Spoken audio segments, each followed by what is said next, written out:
మన ప్రభువును రక్షకుడు యేసుక్రీస్తు నామంలో అందరికీ శుభాభివందనములు.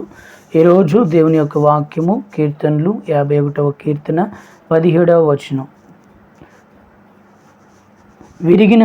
విరిగిన మనసే దేవునికి ఇష్టమైన బలులు, దేవా విరిగి నలిగిన హృదయమును నీవు అలక్ష్యము చేయవు. ఇక్కడ దావీదు అంటున్నాడు, విరిగిన మనసే దేవునికి ఇష్టమైన బలి అని.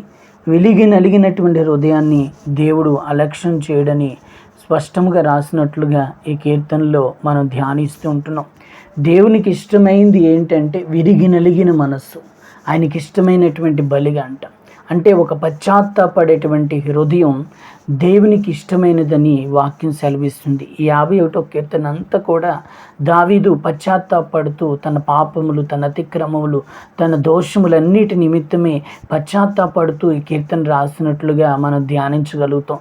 ప్రియమైన దేవుని బిడ్డలారా, అలాగే మన అనుదినము మన ఆలోచనలు, తలంపులు, ప్రతి విధమైన ఉద్దేశములు ఉన్న పాపాన్ని మనం ఒప్పుకుంటూ ప్రార్థన చేసినప్పుడంట, నలిగిన మనసుతో ప్రార్థించినటువంటి ఆ బలి దేవునికంట ఇష్టమైందంట.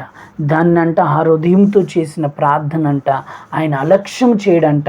దాని మీద ఆయన లక్ష్యం ఉంచుతాడంట.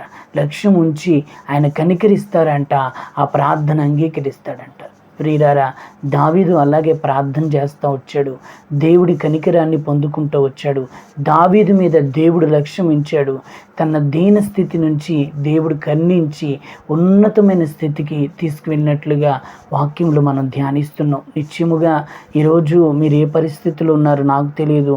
పరిశుద్ధాత్మ దేవుడు నిత్యముగా మనం నలిగిన మనసుతో ప్రార్థించినప్పుడు, పశ్చాత్తాపముతో ఆయన్ని బలి అర్పించినప్పుడు ఆయన లక్ష్యము మన మీద ఉంటుంది.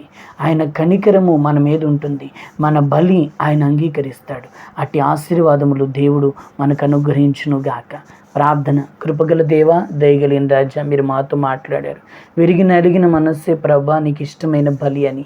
అయ్యా నా తండ్రి, మీకు స్తోత్రం. అట్టి మనస్సును ప్రతి ఒక్కరికి మీరు దయచేయండి ప్రభా.